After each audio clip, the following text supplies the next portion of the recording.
Hay momentos en la vida que pensamos que las ideas son descabelladas, pero cuando llegamos al momento de ejecutarlas, nos damos cuenta que son ideas magníficas y son ideas supremamente diferentes, llenas de éxito.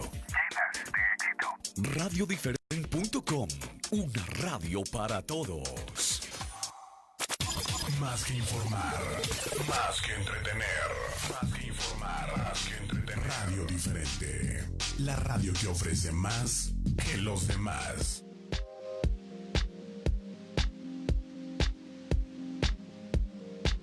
Welcome everyone, I am Dana Jimenez Lowenberger for Los Cabos Home and Life, and today is our episode number 71.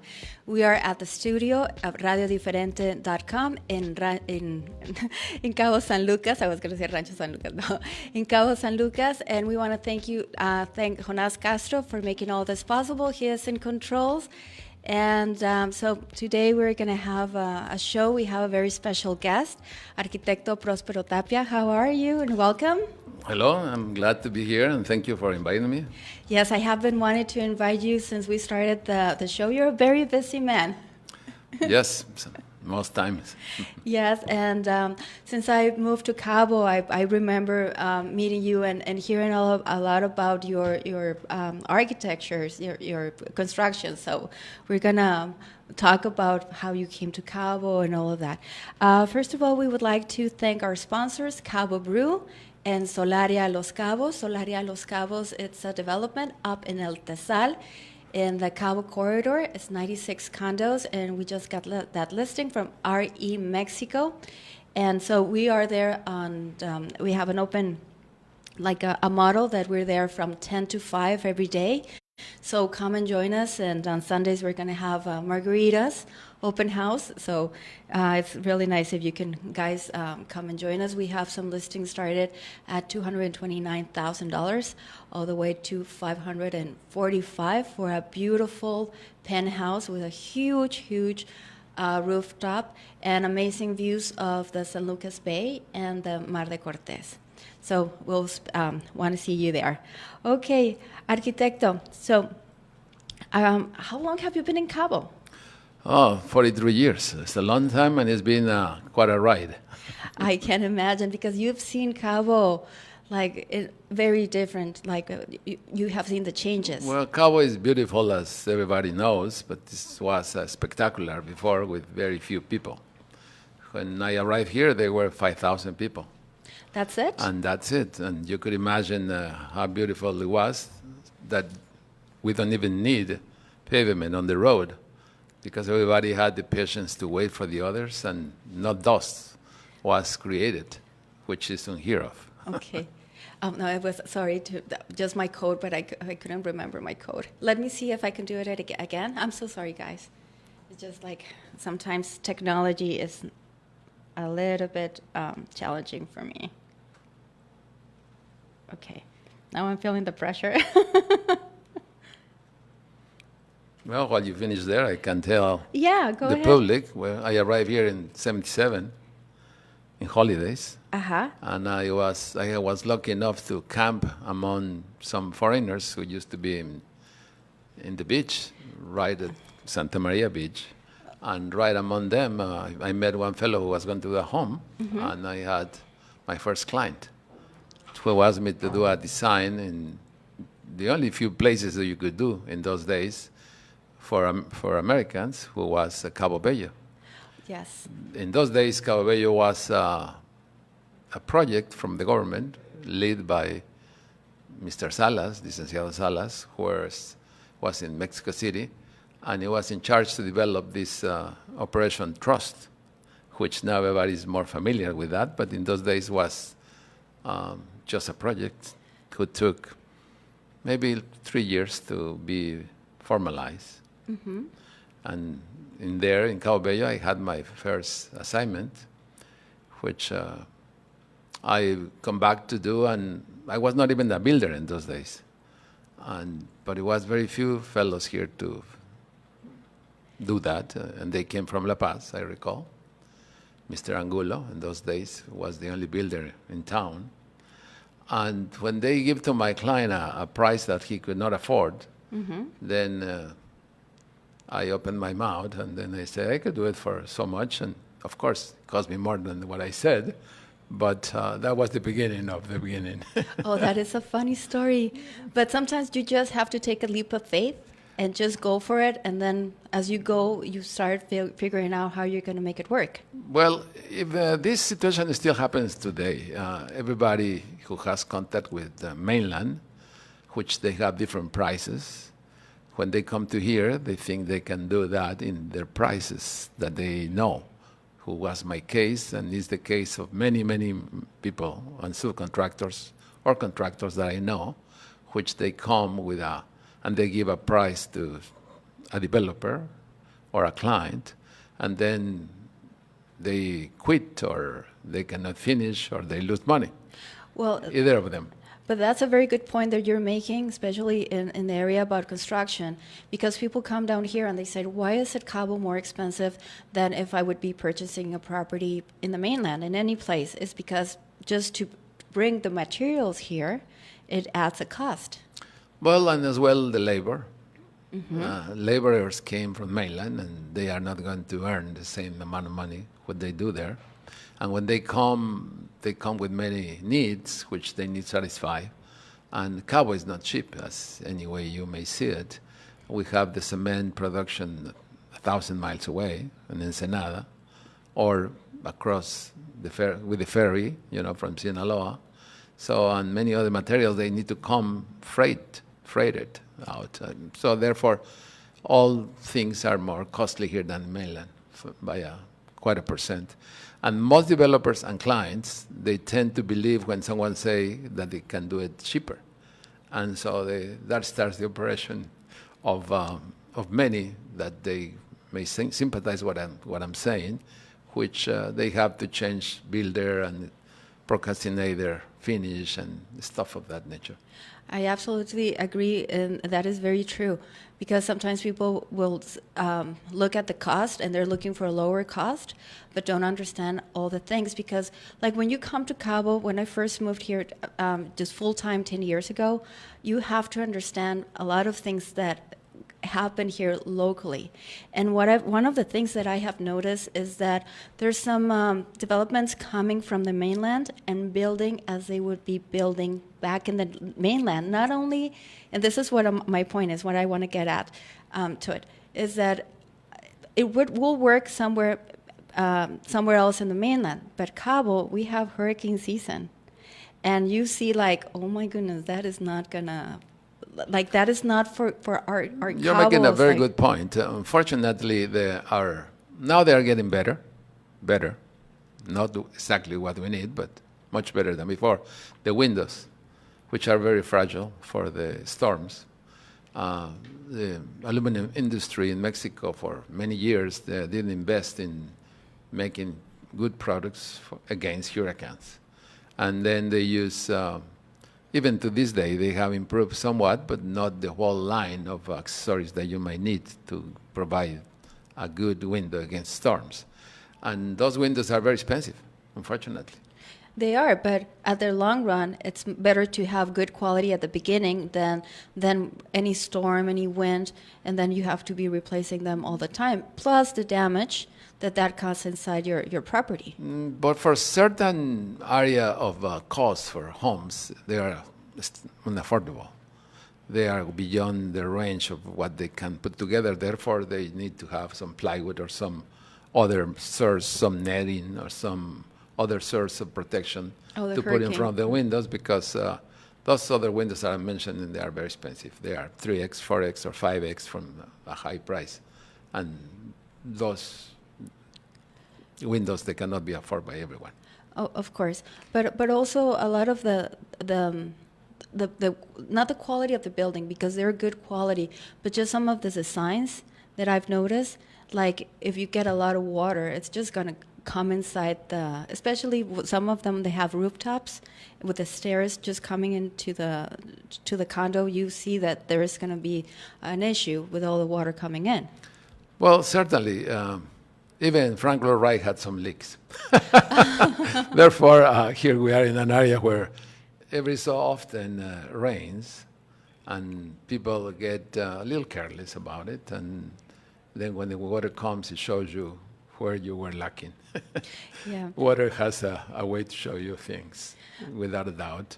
Yes. But back in the day, like after a storm, we see some of the older buildings, like say Misiones, that the concrete walls are like they're very thick, and they're more probably more resistance. And nowadays things are getting a little bit more less material. I don't know how to say it.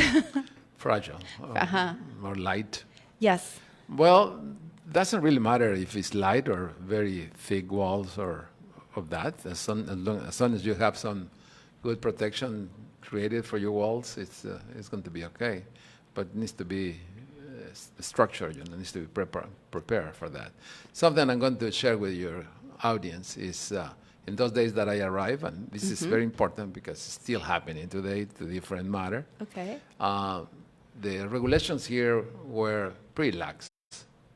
For example, someone in town wanted to have a store, and they need a garage, and they use the space for the garage for their store. Well, the regulations in those days, they say, well, you cannot do that because you need to have parking. And then they call their friend over there in La Paz, and they let them go without it because it was basically no problem. But now you see in many places they have no parking. Oh, that's right. Downtown, it's hard to find parking. Well, it's very difficult, and then still today, so many buildings they're trying to do without parking or with less parking that require, and now it's more regulations than before. And when I remember in those days, regulations were in La Paz, but you could easily not fulfill them per se. And then we have now the problems. We have a currency of problems everywhere, and we have a small town who is a little chaotic, I will say. Well, because it's getting bigger and bigger. Well, because we never thought we were going to have this many people, of course. The little streets are small, and when you try to implement measurement to create more area for people to walk, because we are in the last place on mobility. We don't even have places where people could move. All our walk sides are up and down, as you could see. Anyone who walks, they use for ramps for the garages, and you cannot walk in something which is flat. Then if we do, I have this idea, in the only pair, which is Cabo San Lucas and Hidalgo, one goes south and the other goes north. That was the only pair who was created some while ago. Did you notice all the cars go in line? Yeah. Because we have sometimes a line of cars parking, or every stop in a car, and then you cannot have two cars running. So if we could extend our walk size for people who walk, our town will become more mobile and more visible, and everybody who owns property will do more business, have better places, and the town, it will enlarge just for the movement. And but the few people who park there are going to be mad because of this. And the other area, split in this area where people park, could be for bicycles. So it make this town a little more friendly for people. Nowadays in urbanism in the world, the less cars there are, the better the city it is. And in here, everybody takes a car to go to a store 3 blocks away. And I don't blame them, because perhaps they're going to slid in one of these areas that I mentioned in the walk sites. There is no place really where to walk. That's right. Yes. So in the days that I arrived, for example, we were so few here, which really doesn't even matter. We were patient to wait for everyone, and it was a lovely town, which started arriving many tourists with the desire to build. And Cabo Bello and then Pedregal, with this first phase started. And I started working in both places. I remember I had in Cabo Bello like 10 projects at one time. At the same time. And I must say, because it wasn't formalized, the trust, I had the pleasure to not do permits for a while. Okay. Because we didn't exist formally. And until the trust was formalized, then we had to put all the papers back and do all of that. But in the meantime, it was me coming from the city. This was paradise everywhere. Okay, so let's go back a little bit from your history. You're from Mexico City. Yes, I attended University of Mexico. It's called UNAM. Excellent, Universidad excellent Nacional school. Autónoma de México. And it's not easy to graduate from that school. It's very prestigious. But it used to be a little hard. It used to be, they make you work a lot. And Good. which is good, of course. We used to sleep very few hours. And they want you to come out fully equipped, let's put it that way. And now when we see the new careers for architects, they are limited and they're lacking many things. But things got changed now. The specialty in many fields requires more people dedicated to certain areas instead of being, as we say in Mexico, todólogos. Okay, People who knows of mechanics and who knows about design and the structure. And it's better all of to this. concentrate in one area and be mastered. But in reality, not, because then you need many of those guys to do one project.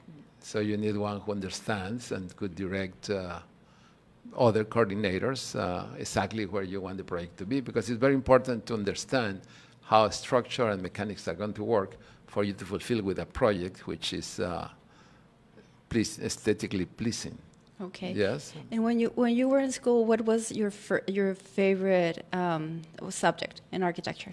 Well, design, of course. And I'm a fan of Antoni Gaudí, the Barcelonese architect, who is, by the way, is the only fellow who started being eclectic and being with the background of a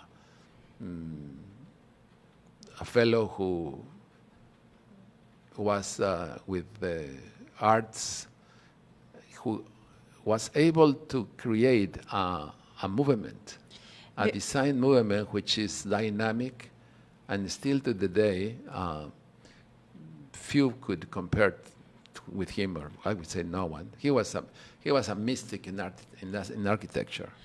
And also I've been in some of his buildings, like very organic. Like you see the finishes on the walls, everything, and it just endures time. And it's he got a mind of a fellow who conserves materials.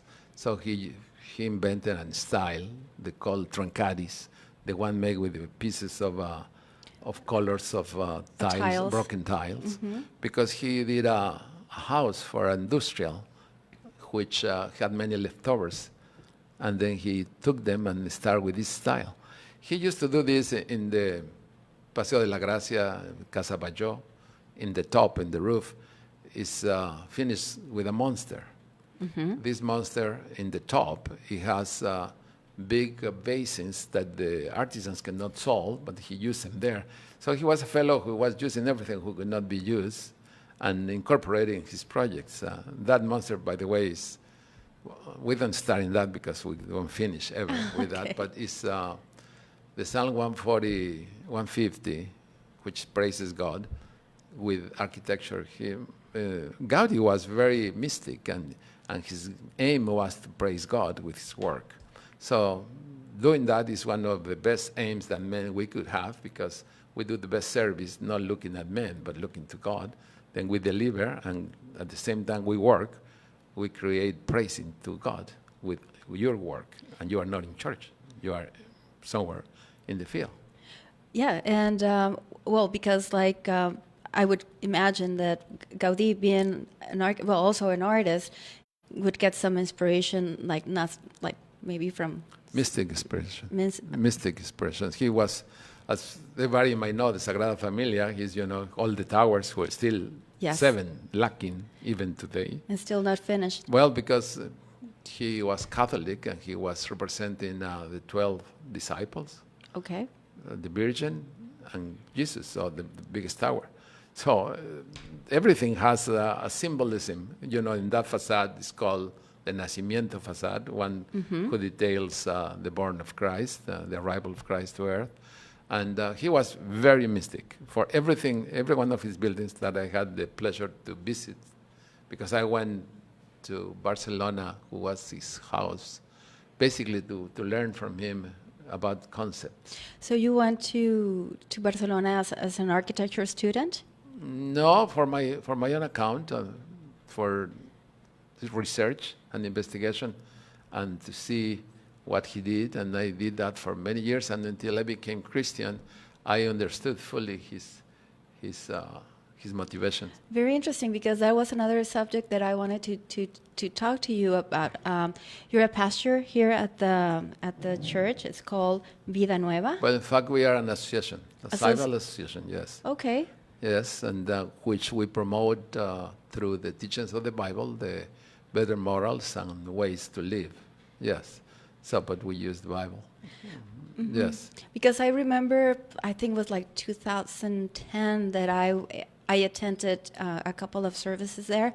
A friend that I met through golf, a lady in Pedregal, she used to attend, so she would invite me, and I would go very, very happy. I'm Catholic, but I mean, wherever God is praised, it doesn't matter what belief you have. It's just like the energy and to listen to a beautiful spoken word. I mean, that really makes your day.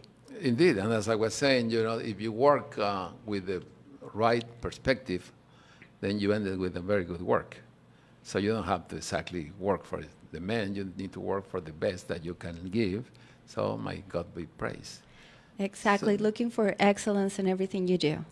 well, certainly, as much as your collaborators let you, Yes. because we architects depend on many people, of course, Yes. and we cannot do what we want or desire our client if collaborators cannot do their job properly, of course. Because you have to be very patient, because we have something here, and I mean, this is a really good topic too, because like you have a project and you're working and you have all your designs, but sometimes your crew are not at the same pace or at the same page that you are. So just to be directing everybody, it's a challenge. Well, for a long while, I had my own company, which I was building my designs. But I mean, like the masoners, the albañiles. I'm making the masonries, and you need to teach them and exactly getting to know what you want. And when you become very demanding, they become also demanding about the money. And that's okay, because as long as they give you good work. But then when they learn, everybody wants that worker, which is very good, and so they take it from you. Exactly. And then it's difficult to conserve a good team of collaborators. You need to pay them very well, and for a while, everything has its troubles, of course. But I've been having good luck and having many projects finished properly. The last 10 years, I believe, I stopped doing construction myself without getting out of the field. I do design and I subcontract the construction with several collaborators in the different specialties. Okay. Which, as you know, our regulations are a little more tight, a little more difficult nowadays, But that's good. and our labor laws are a little hard, and that's why I broke in from there. And the competition, of course, is always something who counts. And if the competition it doesn't have the skills and the quality that you want, then people tend to go for the lower price. Yeah. Most people, not everyone. But then it's very hard to compete in that way. I have to say now, seeing many collaborators or constructors who provide you with a budget which normally is not sufficient. Now I had pleasure to contract them and see them fulfill, and if they cannot do it, well, we'll see what we do. So they used to work for you and then went on their own and started their business? I'm very open now with my projects. I invite 3 collaborators or 2 to give us prices, and I'm very open with the client to see what with whom he might want to work.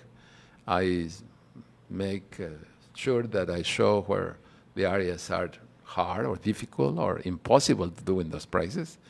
But sometimes the client wants to go ahead with those, and as long as we put all in writing, sooner or later, we'll find out.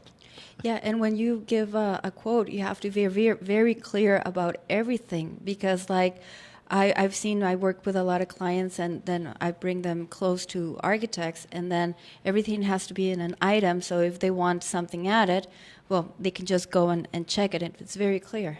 Well, one of the first things is you need to develop a full set of plans with the specifications and budget. Then after that, everything is easier to see if you want more or they deliver you what they say they will or not, and stuff of that nature. Something that your audience might be interested on. Being this long here, I've seen many changes. Like what type of changes? Well, over there, a little before 1990, the type of homes that we were building were mainly for a group of fishermen who came. Yes.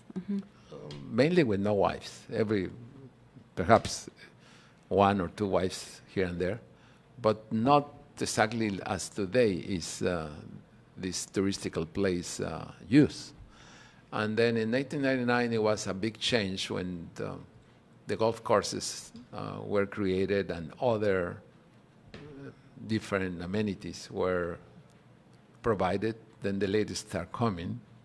And then the homes exploded in size. Instead of doing a small home now, most homes were starting in the 10,000 square feet. That's right. Yep. Then from there on, for a long time, I only had assignments of that size or bigger in many places because I've been having the opportunity to work and do projects in Palmilla, and El Corridor, and Puerto Los Cabos, and Pedregal, of course, and things of that nature. Mainly in front of the water. I've been positioned in a magnificent place to build. Many of my projects are in front of the water, which is very beautiful. It's a pleasure to be working on them. So, but I have seen them move and change, and this change with the time. Many of the subdivisions had regulations who make you do styles as Mediterranean or Spanish or Mexican or stuff of this nature, and it has taken about 4 years to take another look, create another look now, having some of that, but intermingled it with more modern design. I'm sorry, I didn't mean to interrupt. No, go ahead. No, I love that you were talking about this because you have seen Cabo evolve. And like when we as realtors get a listing and we can kind of like now understand like who was the previous owner and just walking in if there was a fisherman or what type of situation. And now we're getting new buyers and they want the more modern, sophisticated, intelligent, smart homes. And this is another point that I have been seeing, that sometimes in the older neighborhoods, like let's say Palmilla, the CFE leaves for 200 amperes or kilowatts. Depends. All depends what the developer provides. Mainly they provide 10 kilos, which is 100. But like Palmilla has like that. And now those homes require almost 400. So you have to put a substation to be able to sustain the amount of power that house requires, because they're going to have the Vantage and probably more than 2 or 3 refrigerators and AC and the pool pumps and everything. So those are the things that when you are a realtor here and you have been following up on how all the changes and knowing exactly what's going on inside the development, not only putting a sign and just putting on a web page and selling the house. So all of those things are stuff that we have to look after for our clients, that those kind of things are properly done from the beginning, so it doesn't cause any the people like a burden or a very high consumption electric bills. Well, most homes in the sizes that we were talking, 10,000 square feet or better, they require their own transformer, of course. And the bills of the Federal Commission are large. Yes, they are. Yes, so they're expensive to maintain. And with the styles that I was mentioning that we were subject to by the CCNRs of different places, you cannot use panels even when they come because they are forbidden. Now, some places we start opening the areas for that, but just recently. Yes, but big homes require lots of electricity, of course. They do. That's why they need to have a substation. So that is. I'm a fellow who is always looking to improve, and sometimes I get into troubles because of that. But there is new techniques like platforms, which they do. Everybody uses now. I'm trying to buy a bulb which takes 5 kilowatts or 7 kilowatts Okay. or 10. No, low volts. And but now the low volts normally come with a little transformer. So you feed with 110, you use 10, and you waste 100. Okay. So and those 100 create heat, and they do a field of perturbance for machinery.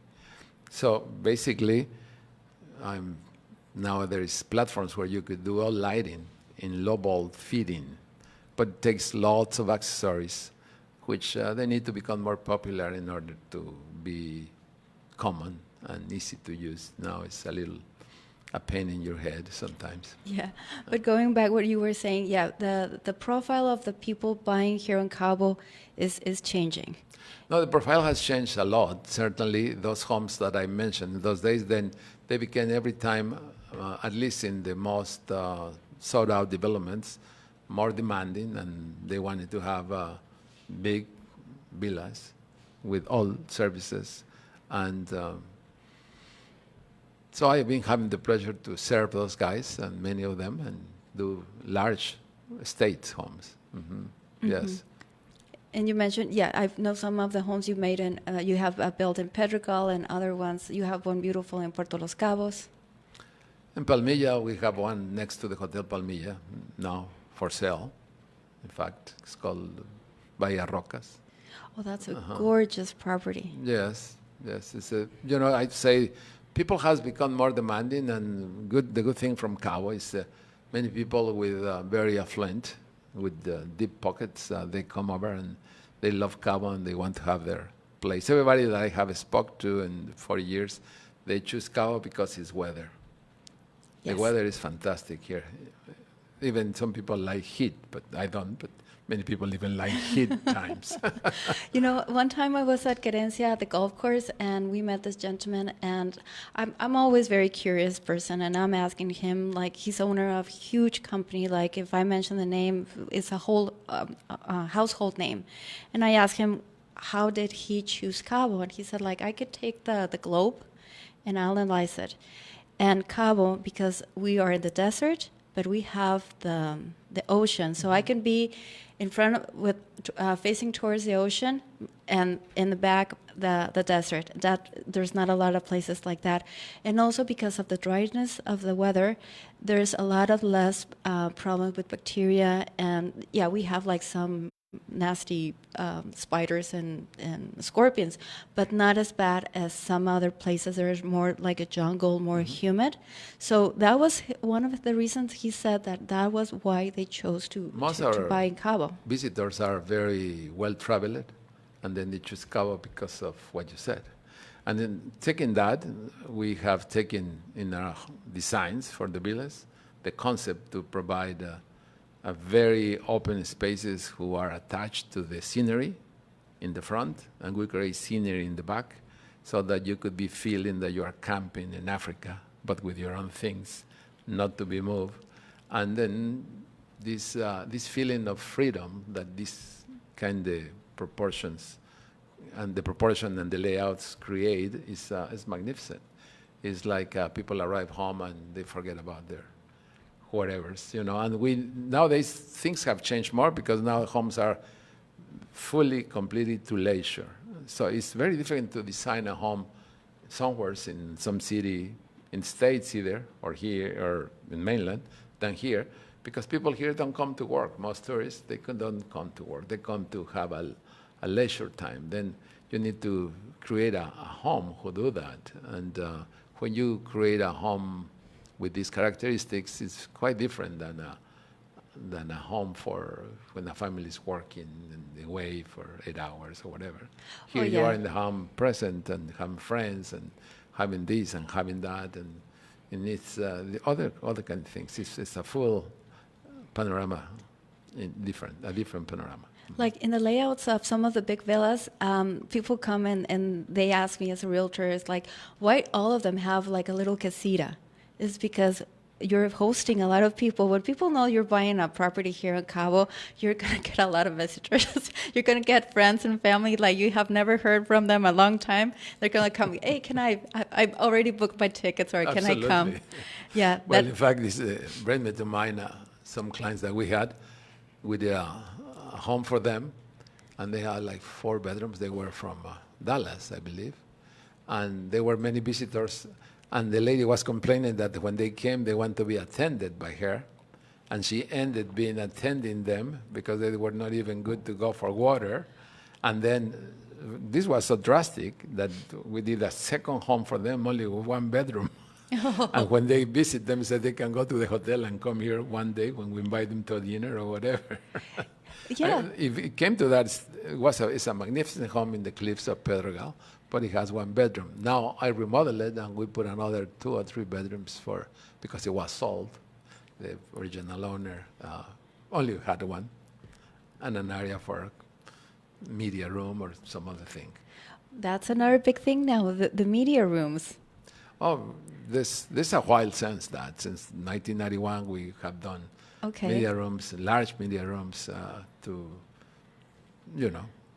create a different ambience for altogether go see a movie or see a concert or hear someone singing or this and that.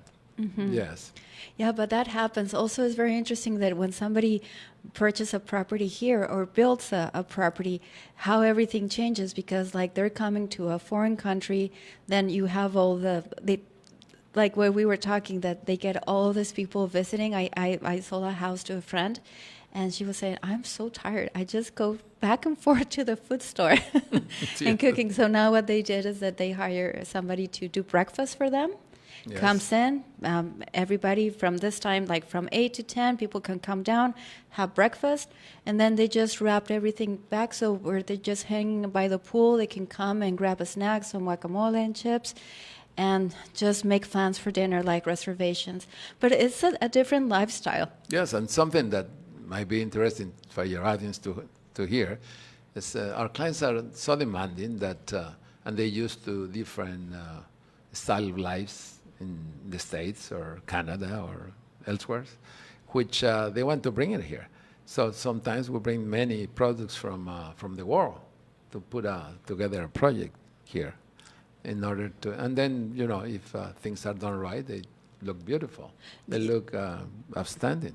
The materials for the construction, yes, that's what you mean? Yes. Mm-hmm. Yes, more so being so long in construction, you start looking to do and improve every time an area who you see that needed to be improved, and so then you end up doing better and better until things roll really good. I have the pleasure to see my homes, most of my homes, because I have done like 175. 175, yes, wow. Most of my homes have been sold double or triple. Mm-hmm. And they never mind how much they put first. So it could be thousands or millions. They have sold them for 2 or 3 times whatever they put in the beginning. As well, I need to share with you, because you may not have the opportunity to see this, to hear this from someone who lives it with this long hair. I had a special, I don't know, like a vacuum feeling of when my first home was demolished. I've been having some of my homes been demolished to do bigger projects on the sites. Like condominiums? No, residences. Okay. Yes. But after a while, someone could come with a more modern view of life and bigger plans or plans for using the home for rentals, as happens today in some places, not in every place, but in some places. And they do bedrooms and more bedrooms, like small hotels. Yeah, because here the vacation rentals is a big business with Airbnb, and it's Yes. gotten very popular. Yes, yes, indeed. And so many people do, invest their money here, and they have their project here instead of doing a hotel, which the hoteliers here might obstruct you, might. I Then don't know about that. No. Oh, that's a whole other issue. That's a whole nother program. Yeah. I remember touring one of your homes, and I totally fell in love with it in Rancho Paraíso, Casa de Mis Sueños. Uh-huh. What a beautiful home. I mean, just the layout and the pool and how everything's set up with a fire pit. I just could see myself living in there. Well, basically, that's the idea, that your architect may create for you different ambiances in the same home, and everything being as first priority the scenery and the integration with the space. So nowadays, it's interesting what's happening to architecture, because now you could be a little more modern, and in fact, the clientele is demanding a little more modern approach for them. And as well, the big villas now, they demanding to have not only a big magnificent lot, they demanding a magnificent lot with lots of amenities around, like a spa, like gym, like access to bars close to the water, and water toys, and the array of things, and all, courts of different things, and club of other things, and golf courses, and so they are very different now. And we have many developers who are moving into that direction, and they're making some of the old developments a little stale, because the developments who were in the beginning here, they have nothing. They only have the lot and the your view. services, but they have no amenities. And now the people who wants most of everything, they want that plus the amenities that I described. Yeah, that happened like between Pedregal and then Cabo del Sol when they did the golf course. So That's first and second, but it has gone third and fourth and fifth base already. So which Cabo del Sol didn't have what now Chileno is offering, for example. exactly. So and it's very different, the kind of game that you have now. But there's a client for everything. Good thing. everything, right? Like we have people that really like San Jose, and then we have people that are more Cabo people. Yes. And so we have a lot to offer here. Well, the good thing, we have lots of miles to offer, because you don't even have to be within a development. There's a beautiful piece of land that you could have your own paradise. Yes.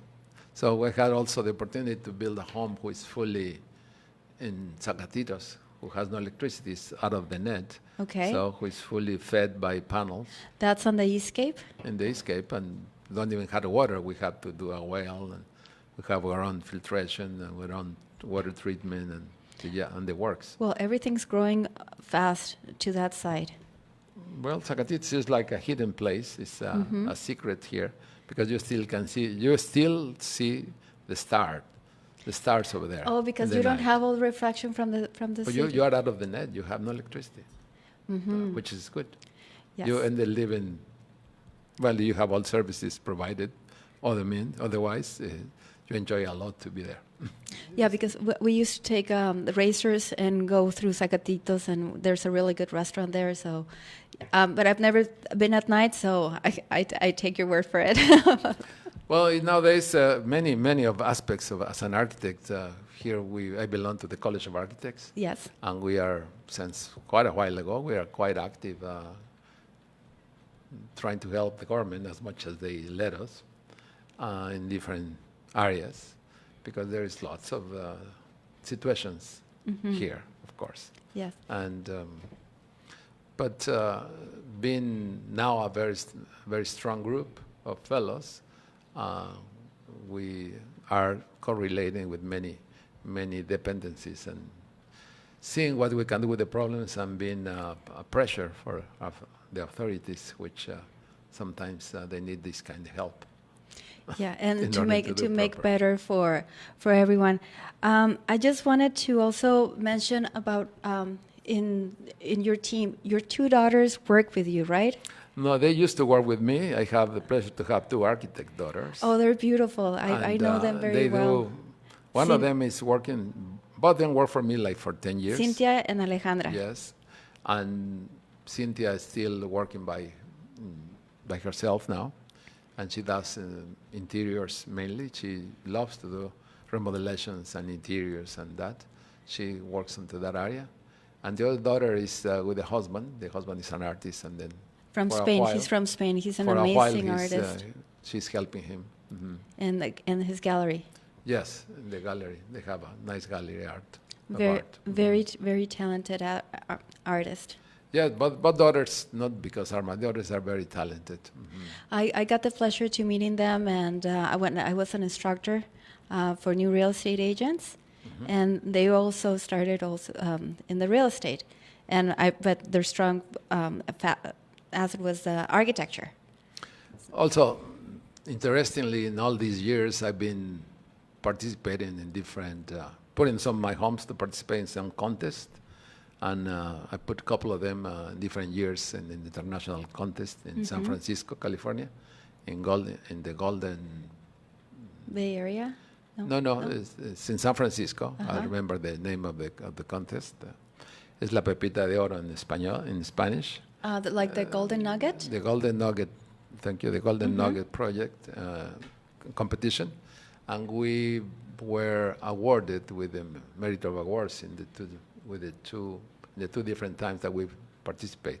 One of them was by Arrocas, who I had the pleasure to do the collaboration with the Birch and Associates, and the other one was Cascadas, who was demolished and changed. What I'm saying, I'm having three of those of my children, let's put it that way. My children, my rock children, been changed fully and demolished some of them. Well, I mean, it's just part of the growing of Los Cabos, a huge destination that, like you were saying at the beginning of the show, there were 5,000 people when you came here, and now, how many are we? That's 125,000 about. Yeah, and then each Cabo. And then we have all the people that come for this winter time. So we have a lot of flotación, ¿cómo se dice? Many people who are temporary here. Residents too. Yes, residents who are just for a while. Lots of movement of tourists and of people.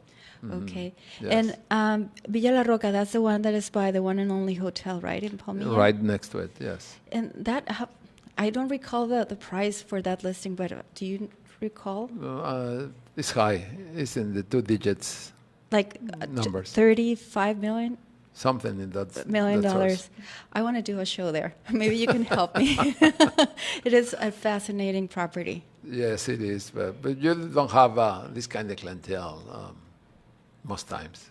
Well, it's a very special person to buy. So now, as a real estate company, you have to be like basically a marketing company too, because for us as realtors, the time has also changed. I remember flipping through the pages of our binders with the information and with the phone, and now everybody just watches everything here. If you're not here, basically you don't exist. Basically. Yeah.